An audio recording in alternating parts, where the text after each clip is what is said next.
welcome to another exciting episode of the Andre The Beast Crayton Show. Today, we're going to tap into a new industry. It's been around for quite some time. We're talking about the podcast industry. We're talking about a hobby or a career. And we seen right after COVID, everybody was on this quest to be an overnight sensation. I'll be the first to admit I knew nothing about podcasting. It landed in my lap, and I remember saying these words: "This is the future." But when you say this is the future, you got to ask yourself. You can see a vision, and some of us are visionaries. We can see things far out, but in order to get to those destinations, you're going to have a lot of hurdles to overcome. With that said, I'm going to tell you a little bit about the guests that we have on the show. Our show, the Andre The Beast Crayton Show, is about that beast mindset and the journey that it takes to get there.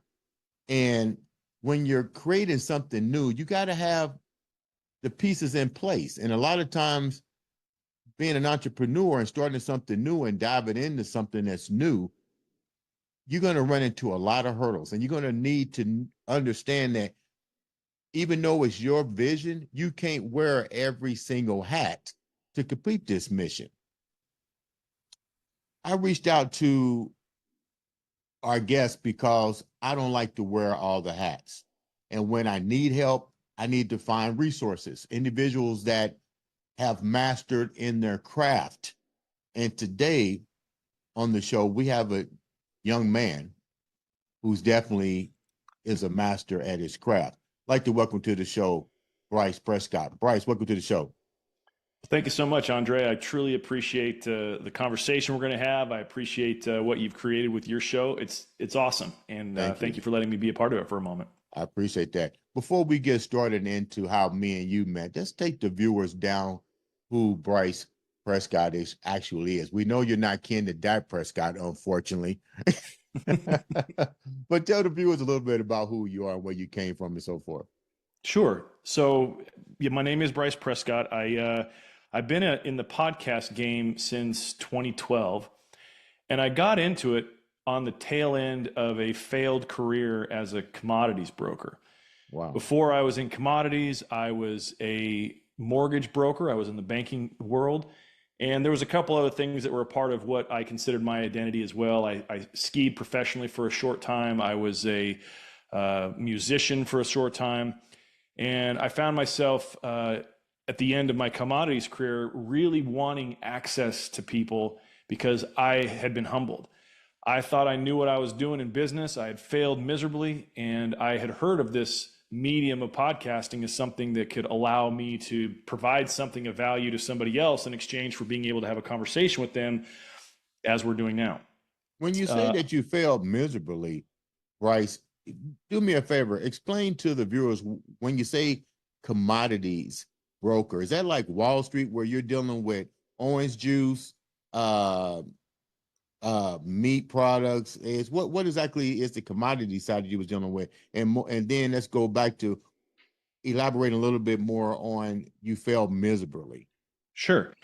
So when I got out of the mortgage business, it was on the tail end of, you might recall back in 2008 when there was the big crash and the credit crisis and the banks were failing. Yeah. That had a direct impact on my business as a mortgage broker. So many of the loan products that we were doing failed. At that time, I had a large book of business and a book of clients, but yet I had nothing to do with them. There was no product I could provide, no sort of way to network with them because they were mortgage clients. Right. I met up with a gentleman that I met that was on the East Coast. And a little bit more about me, just as an aside, is that I speak fluent Portuguese, and I had spent for a time in my early 20s, several years in Brazil. And so I understood the landscape of Brazil. I had contacts back in Brazil. And this gentleman approached me. We made friends. And he said, look, I've got all these connections in Southeast Asia, and they're looking for actual commodities. They're looking for soybeans. They're looking for sugar. They're looking for corn. And we're trying to broker deals between South America and Southeast Asia so that we can make a cut. And he asked me if I would want to go into business with him. I said, absolutely. When this happened, though, it was I neglected to say this part. When I got out of mortgages, it opened me up for a 3.5 year career in the real estate investment space. Because of the credit crisis, homes were being sold for pennies on the dollar. There was a real opportunity, if you had access to capital, to go buy a lot of real estate and then to turn them into cash producing assets. Right. So I had done that. And so we ended up, though, losing that business, not because we failed at it, but because we were legislated out of our business model. The government decided to change the laws relative to how real estate and banking were in that specific sector. And so I was sitting on a pile of money, and I had a book of business, and I didn't know what to do. And I met this gentleman on the East Coast, and we decided to start traveling the world to broker these commodity transactions. So if some company, for example, in Hong Kong, they needed 300,000 metric tons of soybeans, we would go to South America to find that product, and then we would arrange the transaction. When I say that I failed miserably, what I mean is that I did that for 2.5 years, and I didn't close a single deal. I burned through my cash that I was sitting on trying to put together these deals in hopes that I was going to make massive commissions, because in that space, contracts they have multiple commas in them. They're very, very large. Your commissions can be sometimes 6 figures, 7 figures, 8 figures if you get a big enough deal, is what your cut might be. And I was really drawn to the idea of that sort of wealth, putting these deals together, and it didn't work. What actually led me to become a podcaster was associated with this time of my life, because I was sitting, I remember it vividly, I was sitting in Sao Paulo, Brazil. I was drunk. I was in a bar that was in a hotel lobby, and we had flown out on our dime this group of Chinese businessmen to confirm that we had access to the product that they had said if we could prove that we had it, that we would go under contract, and it was going to be a massive deal for us. Well, come to find out, we were hoodwinked, and they were there to see several other people as well, even though we were the ones that paid for them. And this had all come to light. I was on the tail end of my cash. I was borderline bankrupt at that moment. And I had this sort of come to Jesus moment where I said, what am I doing? I thought I knew business. I thought I knew how to work this. I'd clearly made money in the past. What is going on? Right. And I had to really be honest with myself with that. I basically had the most expensive 2.5 year education I could have ever dreamed of, with all the money that I lost, but yet with the lessons that I learned. And so I wanted to learn from actual successful people. And it just so happened to be at that time, I was aware of what podcasts were. Joe Rogan had a podcast at that time. There were several other celebrities that I was aware of that I would listen to their shows. And, Tim Ferriss had a podcast that was popular then. And I would listen to those podcasts in my spare time or on the flights or wherever, traveling back and forth from the United States to these different countries. And that idea popped in my mind in that drunken stupor. I was like, well, hey, man, maybe start a podcast. Maybe you can then talk to some of these people and actually learn the things that you thought you already knew. Right. And so I did it. I started a podcast. The podcast was called Rules of Success. And the focus of that podcast was about creating balance and dynamism in your life in all of the key areas, your health and fitness, of course, your money, your connection to God and spirit, and then, of course, your relationships, your interpersonal and personal relationships. Mm-hmm. And so I started it then. When I referenced that I failed miserably, what I meant by that is that I was truly up against a wall. When I was sitting at that bar in Sao Paulo, Brazil, like I said, I was broke. It had taken a toll on my body. I actually didn't learn this until a few months later, but I was about to be diagnosed with testicular cancer and lymphoma a few months later. Wow. And I was at a place where everything that I thought was going to be happening for me wasn't happening. I had made a lot of money in the real estate game. I was thinking I was going to leverage that in an investment way towards this other industry and commodities to make even more money, and I ended up losing it all. Were you in a relationship, Bryce, at this crucial point in your life? Were you involved with anyone? Yeah, I've been married for, it'll be 19 years in the month of May. How did that affect your relationship? It was extremely strenuous on the relationship. It was, I'm more of a traditional type guy, and that I feel that it's my responsibility to provide for my family and have my wife have her responsibilities be at home. And because of what I had spent and invested in this other business, she had to go back to work. We had interpersonal struggles with each other, with trust, because I had failed and we had thought these things were going to happen. I had put us in a very bad way financially with some of the choices I had made under the idea that I was, of course, going to succeed. But then when I didn't and I was left there broke, it, of course, affected my marriage in a bad way. It affected my health in a bad way. It affected my relationship with myself in a bad way because I was very humbled and needed to. I thought that I knew things that I actually didn't know, and I had to come to terms with that reality, and it pretty much sucked. How hard was it to come to terms with that? That because it appears right now, and just listening to your story, and I like to personally thank you for taking time out and share your beautiful story as well. But it seems like when your back was against the wall, you know, the people that really your wife. I mean, I can imagine, I guess, but I mean, you had to be like, what the fuck do I do? Yeah, I was. I was confused. I was scared. I I had to adopt a new identity. It Mhm. was in this time though that I was reminded of a very simple principle. And that principle is that if you are not getting an answer that makes sense to you, you're asking the wrong question. And at my period in my life at this time, I wasn't getting answers that made sense. And so I had to start asking new questions. What were And the old that put, questions that you was asking yourself then? who am I really? What is my purpose here? What am I really supposed to be spending my time doing here on earth? As a father, as a husband, as a human being, what am I supposed to be doing here?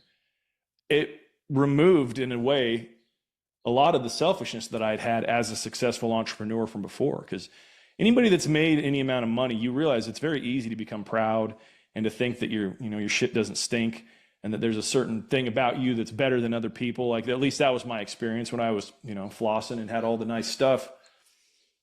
I got arrogant and that got Really? removed. And the questions that I had to ask myself were relative to, well, who am I really? What do I want out of this life and how am I going to get it? And realizing, again, it sounds cliche, but there was nobody was going to save me. I had to do this on my own. It was something that I had to build myself back. When you That's look just a back, harsh reality. I'm sorry that happened. When you look back, you said something that's so funny, Bryce, and I shared this, I think it was the other day with somebody that was on the show, and I said, I'm watching the draft on television. I'm watching everybody floss with the stuff, and I can understand you worked hard to get that, but you ask yourself, does money really make you greed? You know, is I money don't the think root that of it's all that simple. evil? Does it really take does it really influence somebody that much that their pride elevates so much that they forget where they came from or how they got it and forget the other people that are below? Here's my answer to that, Andre. Money is nothing more than a resource and it's a magnifier. So whatever you already are, it will magnify. It provides access, it provides ease, Mhm. it can provide luxury. But like I said, it will magnify who you already are. And so if you are a flawed man, it will magnify your flaws. If you are benevolent, it will allow you to be more benevolent and more giving. And I learned that in a very real way that I was never going to get more money again if I didn't do the work on myself to become a better version, to be a man that could handle the weight of being truly successful, not just having money, but Right. being truly successful. And I had to learn that in that moment. And my life has reflected that ever since then. And I'm proud of that. What did your wife, you had to have a moment of your life where you and your wife sat down and you had to share the struggles and the misfortunes. What was some advice that she shared with you during your moments of trying to reconstruct your life? She really didn't give me any advice, honestly. She just gave me support. Okay. She said, we'll figure it out. And she reminded me that she was on my team. That's why she was willing to go back to work when she did and why she's showed up the way that she has over the years is because she's a good woman and she understands how to support in that way. So, And in fairness, I didn't know that she was going to show up that way. She had every reason to bail. I mean, she could have, but she really, didn't. you wind up talking about you getting into podcasting, were you kind of nervous? Because me and you talked about this when we met. The people that had been doing it had resources, they had a brand, and it's easy, like you said, when you have resources, which is capital, or Mhm. people that you know, and more importantly, that you got a brand, which is your name. You didn't have those. Am I correct? Correct. Yeah, I was a nobody. Why did you even decide to go that route? Because now you got to build three basic foundations: brand, resources, money. I'm kind of crazy, man. I just, Look, I already don't know that. yeah, I just, I wanted in. I wanted in. I thought to myself, this seems right up my alley. It seems fun. There's the blue sky, even in 2024, which is the time that we're recording this, there's still so much opportunity in blue sky ahead of podcasting. You know, back in 2012 when this happened, 2011, I mean, lights out. There was so much it was there, and I saw it differently. I saw what it was. I didn't see podcasting as this little niche thing, whatever. I saw it as what it actually is. If you have a podcast, you own a distribution channel. You own a radio or television station. You can control what content goes on there. You can control who advertises with you or doesn't. You can control the narrative. I saw all of it. And I also knew, because I've always been somewhat of a first adopter with technology. I got the very first iPhone when it came out. I've been a guy that does that. And I thought the tech associated with this is going to evolve to where all of this is going to become very, very easy. And if I get myself to a position of skill and authority at a certain point, it will magnify what is possible for me. And I didn't even know what that meant. I just saw and felt this sort of possibility, and I went with it. Really? When you shared it with your wife, what did she say? She thought it makes sense because I'm a blabbermouth, man. Like I got the gift of gab. I love talking, and she's like, "Yeah, go put a mic in front of it next time you're doing it. That'd be great." She When was supportive. you let's let's take the viewers down another part and the reason why you're on the show.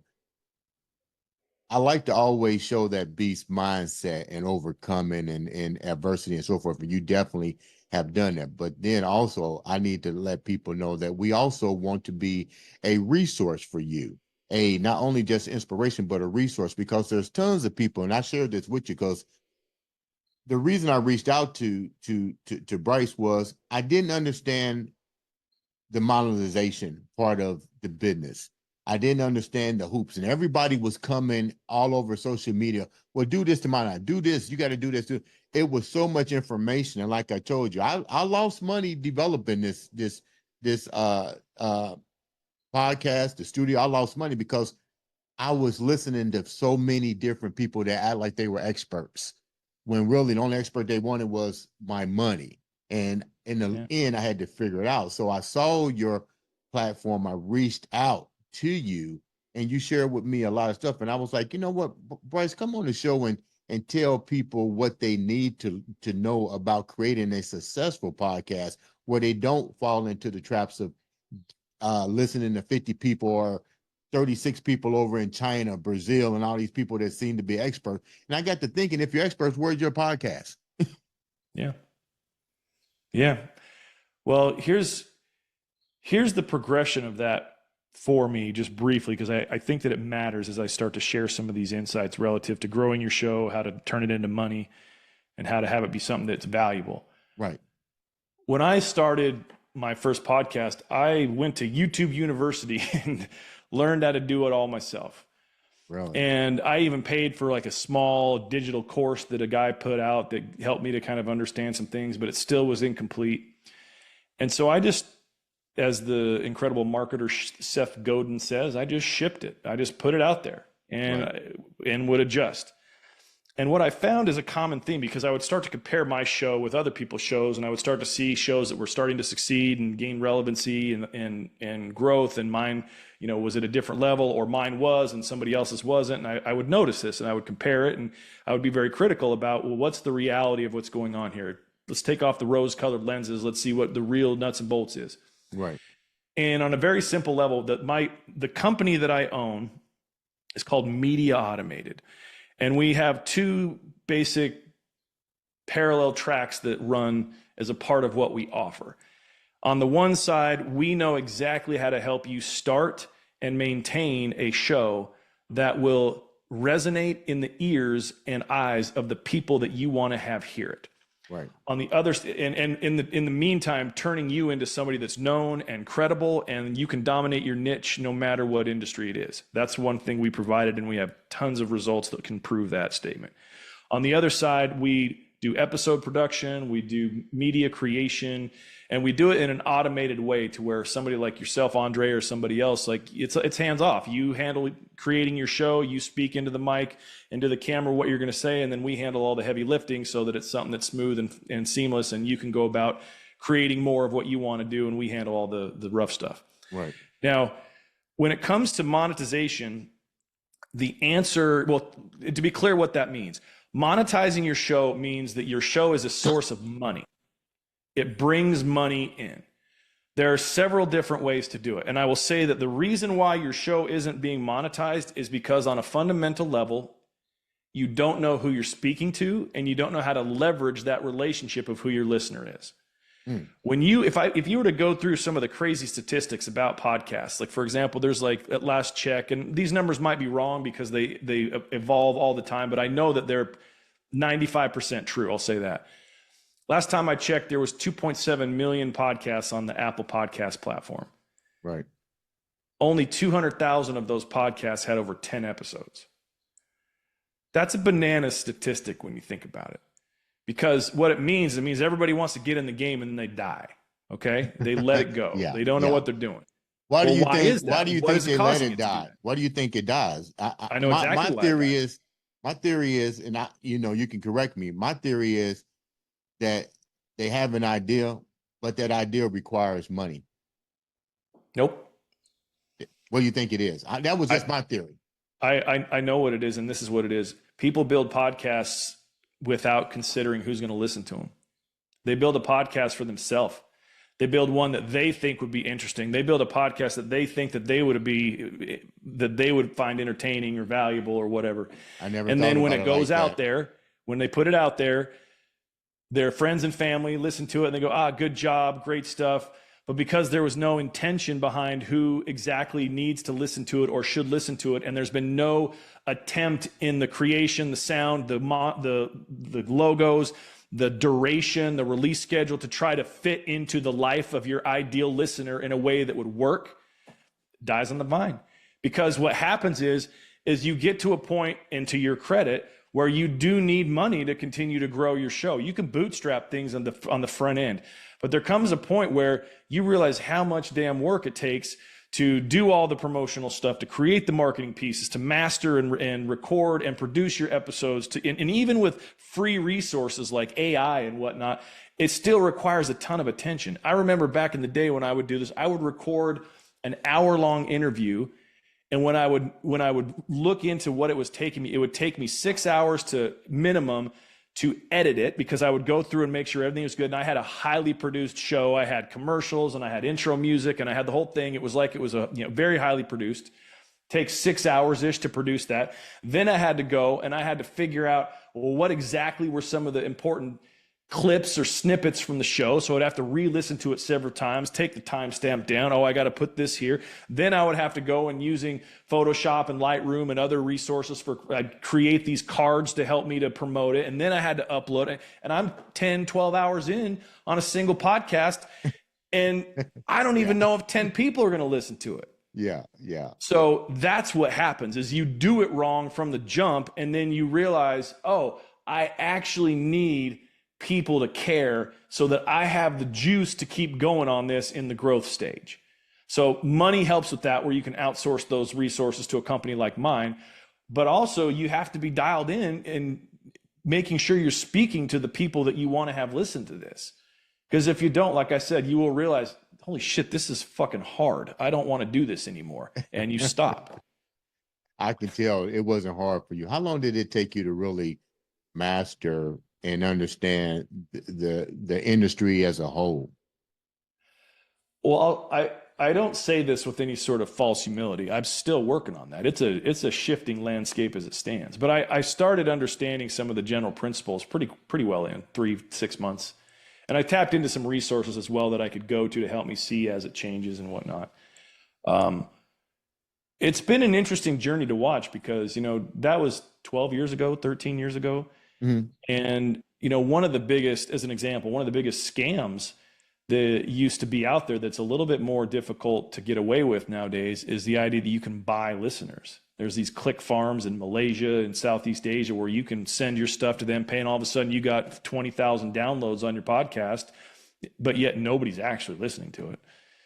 Just for the sake of vanity metrics so that you can go hoodwink some advertiser to say, hey, look, I've got this, whatever. I saw that happen more times than I can count, people, and you always would get burned because the truth comes out. You cannot hide the truth. The biggest growth that I've seen, though, has been in the podcasting space, has been the adoption of businesses to use podcasts as a way to bring light to their industries. As an example, my team and we produce podcasts for attorneys. We have doctors that have podcasts, and they're using the podcasting platform as a way to dispel misconceptions about what it is that they offer. And they do it in an entertaining way. One of my most proud moments was when we figured this out, and I had a client who was a real estate agent. I'll share this quick story. He was a buyer's agent in Salt Lake City, Utah, which is where I was located at the time. I'm in Scottsdale, Arizona now, but I was in Salt Lake, and he had written this book, and the book was called The Top 10 Mistakes Home Buyers Make. And using the word book that's loose. It was a pamphlet, and it was just 10 chapters, and it was pretty decent, but it looked crappy. It looked like one of those, cheap religious pamphlets that somebody would leave at your door type thing. It just wasn't cool. It wasn't marketing savvy. Like, it just wasn't good, but the content in it was great. Well, we took that and we turned it into a 10-episode podcast where we actually took each one of his chapters that was a mistake. I put him in front of a mic and he would riff about what it was that mistake was, why it mattered, what would happen if they fell for it, what they would protect against if they did right, the whole thing. And then that podcast, it wasn't a ongoing sort of periodical that would release on a weekly basis. It was 10 episodes we released all at once, and it just sits there. And he uses that as a way when he meets new clients to be like, hey, if you're going to buy a house, if you don't want to use me, that's fine, but I want to make sure you're good. Here's free resource. And everybody that listens to that show for him builds an amount of trust to where he gets tons of business on that just as something that's sat there. The adoption of business owners looking at the platform of podcasting it's been what's made my company, if I'm being fully transparent, because majority of my clients are coaches or consultants or professionals that are in industries that have misconceptions out there that they fight in the process to gain and create new business relationships. And when you have an offering out here like this, that in an entertaining, solutions-based way can allow a potential customer or client on their own terms to learn enough about somebody and their product to see if they want to use them, it's very powerful for generating leads. If you're looking for a client, this is a two-part question. You're looking for a client. What is your ideal client? And number two, what individual should start a podcast and what individual shouldn't? Because everybody can do it. So that's probably a three-part question for you. Sure. I'll start with the last question first. So there's really nobody that couldn't benefit from having a podcast. And here's why. One of the aspects of my business when we're helping you create a new show is it's my responsibility to elevate you into the type of host that somebody would want to listen to. Right. So that means that we're coaching. I'm a coach in a way. Like, I'm coaching you on how to tell a better story. I'm coaching you on how to understand different frameworks so that you can build tension and have there be an arc and a narrative associated with what you're saying so that you can arrive at a place message-wise in your show that has an intended result attached to it. And also to create tension in your episodes so that at the end of it, the listener is inspired to do whatever you as a host are asking them to do. Sometimes people's personalities and their skill sets would not make them a good podcaster, you might think. But the beautiful thing is that it's just like with athletics. Certain people come with skill. Some people are Rudy and they had to work for it. But if you're willing to do work, everything about being a successful podcaster is learnable. Right. You can learn how to tell a better story. You can learn how to be more articulate and to remove your filler words. You can learn how to be engaging and magnetic behind the microphone. And so I help people with that. So there's really nobody that wouldn't work if they're, I guess the caveat would be if they're unwilling to do the work, nobody's just going to show up and be good at this. So magnifying that, if you have a business that has a product or service and you want to bring light to what that product or service can do for a potential customer, that's just fertile soil to spend marketing dollars to develop that. And like I said before, there's two ways you can do it. You can look at it like a magazine or look at it like a book. Like a book is a one-time thing. You wrote it, it's out there. A magazine comes out every week or every other day or whatever. And you can take either approach depending on how much new information comes out and is required understanding for your specific industry for product or service. When it comes to me and my company, what my ideal is are those people. Like, I want to help you as a business owner, as an entrepreneur, to be able to get your expertise out there in a way that allows people a non-abrasive way to determine whether or not you would be a fit for them to work with, whatever it is, whether it's in real estate or as an attorney or a doctor, whether you're a comedian, whether you're a sports guy, whatever it is. There's really no industry that same thing doesn't apply to. And I love that about this industry. The beautiful thing about podcasting is that if you go into it and you are committed, it will develop you into a better business owner. It will develop you into a better person. You will see the truth that nobody's going to come save you and that you have to do the work on yourself to be able to achieve a certain level of success. And then beautifully, it will give you an opportunity to experience that success. Because if you do it right, podcasting can make great money as well as being a lead magnet into your business. Now, other than the business aspect of things, you can make money with podcasts doing sponsorships. You can advertise things. You become an affiliate for other people that have products or service. The mere building of the platform and the listenership based off of your engineered interest in what you know they want and you creating a product to which they would want to listen to can give you ears and eyeballs to put things in front of them that you can make money on selling. How hard is it for podcasters to really flourish and get the sponsorship dollars? Like when you're creating something for somebody, what are some of the key things that you stress with them so they can attract sponsorship, so they can know how to go out and sell their shows? Well, my first encouragement to answer that question, my first encouragement to those type of individuals is that you've got to be engaged in your own business and in your own podcast in a way to which you have a vision about it. So having said, I remember when we first connected, Andre, you had shared that there was a very large sponsorship opportunity that was given to you, and it blew me away. I'm like, dude, that's in a Fortune 500 level of who's trying to sponsor your show. Right. That's a unicorn. Let's be honest. Like, that's an opportunity that was not every new podcast is going to have that opportunity, but there are plenty of opportunities on a local and regional level for you to provide value to local businesses in a way that is valuable to them and the access to your platform of the show. I'll give you a personal example.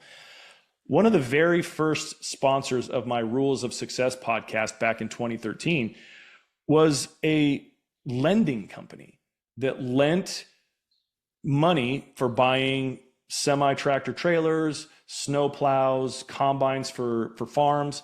And the reason why they were willing to sponsor and have ad placement on my show is because there was a demographic of my listenership that were entrepreneurs that were in that space as owners. They weren't the guys driving the tractors, but they were the ones owning the farm or owning the company that was doing the shipping or whatever it is. And so they go, well, they did some math. They're like, so if we sponsor you, and just full transparency, they paid me, that specific client paid me $1,500 a month for 6 months for a mid-roll 60-second ad placement in the middle of my show. So Mhm. I would have to do a break. Hey, this is brought to you by blah, blah lending. And this is what we do. And I produced a whole commercial, and here's the website to go, whatever. In the course of that 6 months, they had paid me $9,000, and they got 2 loans out of it. That's it. 2 loans. But the process of profit and what they did created 2 new clients that had since gone back many, many times to them for other things. And the commissions alone on the 2 loans that they did was close to $17,000. So Right. they paid $9,000 to make $8,000. Now that's not a really good percentage, but that's still money that was made. Right. They did not lose money on. They took a flyer, and we worked out other deals in the future. Right. There are companies and individuals that anybody listening and watching the show knows at a local or regional level to which they could approach. And the beautiful part is that podcasting now isn't some obscure thing that people are trying to wonder if they can do it. Now the obstacles in trying to get affiliate sponsorships and actual sponsorships for things like I just shared are more, they want to make sure that you actually have a platform and that the things that you're sharing are real. Like I said, there was so much fake numbers that were easy to manufacture back in the earlier days of this. Fortunately now, like even, Apple and Spotify will kick you off their platform if they see these irregularities with what's going on with your downloads. So How important are the numbers? I shared that with not you. at all. Okay. Because I remember sharing that with you, and that's what everybody was saying. Well, you need numbers. I'm like, okay, well, I didn't have the numbers when that big company came to me, Yeah. but like I shared with you, I wasn't ready to get in that elevator right now. My craft wasn't crafted enough. I didn't have the right people in place. So even though that might have sounded good to have that, and people would say to them, I'm like, okay, but that's good. But I was not ready, plain and simple, Right. to even get there. Everything was new. I wasn't ready. When that happens to an individual, how do you set them down and say, we're not ready yet? Well, I'll go back to what I had just previously said, where you have to be engaged as the owner and operator and producer of your show and of your business. Your podcast is a business. Let's not kid ourselves. Even if you're doing commentary on a Real Housewives TV show as your podcast for entertainment purposes, it's still a business. And when you treat it that way, opportunities will come. So the way that I don't think that it happens enough in the way that you experienced to where people need to worry about that some Fortune 500 company is just going to come throw an offer at them and they're not ready for it. I don't think that happens enough to where that would be a thing. Like, because here's the reality. Look at your own experience, Andre. You were a deer in headlights. You're like, wait a sec. You were realizing the magnitude of what you were being offered, and the weight of that made you realize, hey, not yet, man. I gotta figure this part out first. Yeah. Which is noble, because that's the longer play. That very same opportunity and others like it will come again and have come again for you as you've built out this beautiful platform in your studio and the location you have and everything. You've done it right. But it's because, and I'll give you props on this, you take it serious for you. You are the leader of your show. You are the one that knows the buck stops with me. It's my vision. It's my execution. You can fill in all the people around you. You need resources to get the job done, but you're the guy that's steering the ship. When you're steering your ship, thank you so much for that compliment, because a lot of people don't see the work that goes into creating. It's a 24-hour job. Yeah. It's 24 hours. When the buck stop at your station, what do you do to keep going?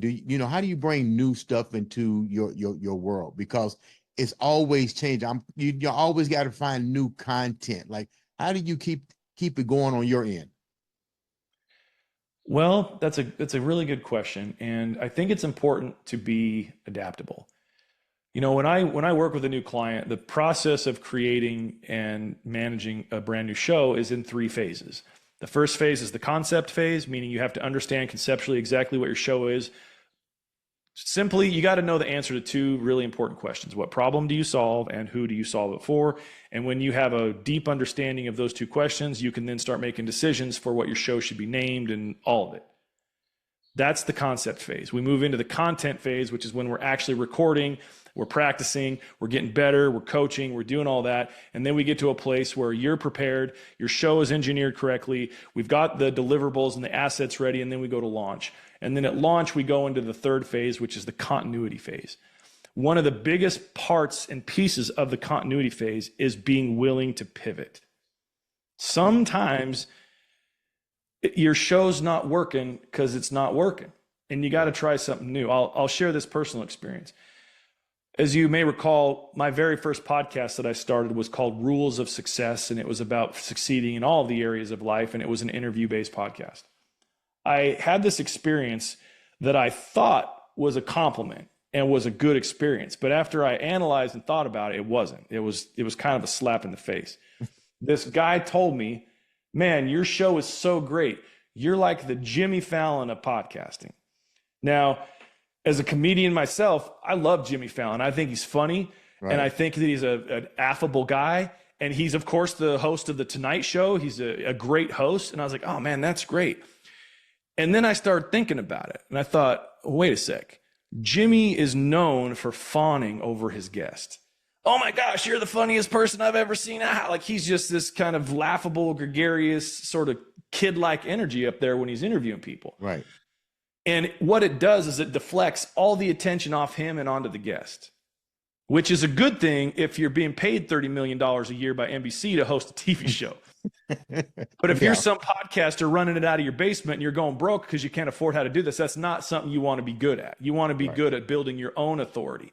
And so I started looking at it and I realized, man, that was not a compliment. Everybody that comes on my show gets business, they get attention, and I don't. I'm just seen as the guy that's directing traffic to bring these people together. Right. And at the time, I was starting to realize there was an opportunity both for coaching, where I could coach other people some of the things that I was learning as a result of my show, as well as even doing some of the podcast type of services for other people. And so I thought, I rebranded my show at that point. I was 182 episodes in. Wow, that's a lot of episodes. Wow. Yeah. That podcast, I've since shut it down, but when I shut it down, it had 720 episodes or something. What I did though is I go, okay, so how do I want to take what's good about what I've created and twist it, and make it so that the current listenership would still be a part of it, and have it serve better opportunities that I could create for myself, my family, and for other people. So not only did you rebrand, but you was able to pivot. Yes. I changed the name. I changed everything. I went from a once a week show to a daily show. Okay. I called my show then The Daily Rule. And I would do a 7 to 10 minute episode every day where I would share a success-based principle, and I would bring in clips from my past episodes. Oh, I interviewed this guy. This is what we said. This is my take on it. And it allowed me to give commentary to interviews I had already done, which of course made downloads from the back catalog continue to raise. Right. As well as it focused on, it put the spotlight on me for a moment and my ability to discern and to dissect these success-based principles and to represent them in a way that might be easier to understand for a listener.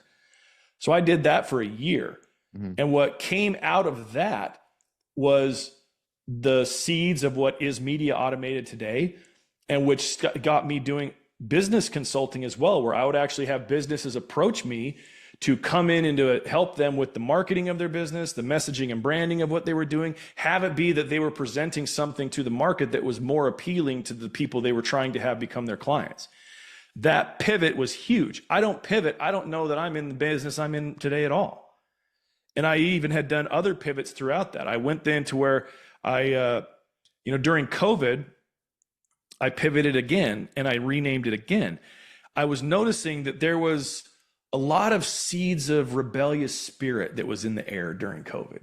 There were certain people that would get in line with what they were being told as what it was. And there were certain people that were like, that does not add up. I'm not into that. I'm not doing that. I'm going to hold back and wait.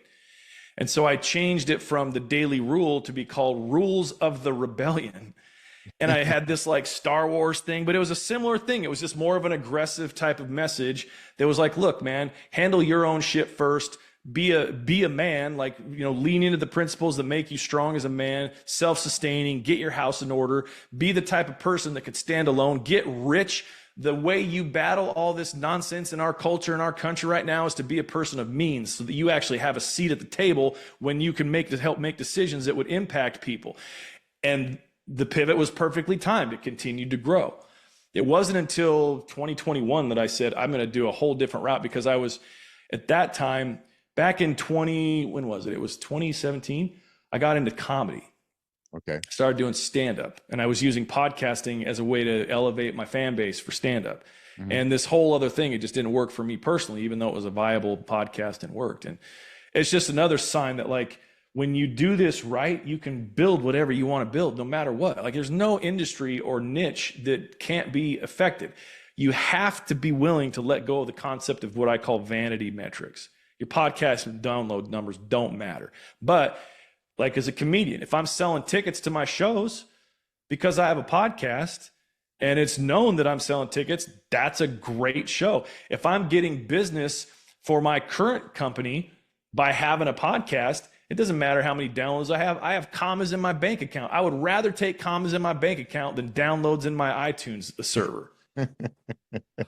You know what? This has been a great episode, Bryce. I appreciate you taking time to come on. Before we wrap up, how can the viewers get in contact with you to elevate their podcasts and get more and more information on how to create and develop a sustainable podcast?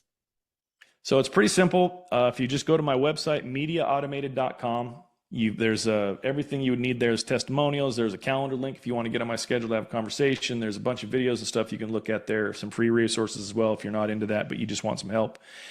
And then on the other aspect of things, if you want to connect with me personally and kind of see what my life is about, whatnot, I would just recommend go to my Instagram page, which is just my name, @Bryce Prescott. And that's easy. DM me. We could chat if you have questions. I have a commitment to provide way more value than I charge. And so if there's something that I can help you with, even if it's not a fit for us to be a client, I would be more than willing to point you in the right direction, give you some tips and pointers. The mantra and mission of my company is to rid the world of shitty podcasts.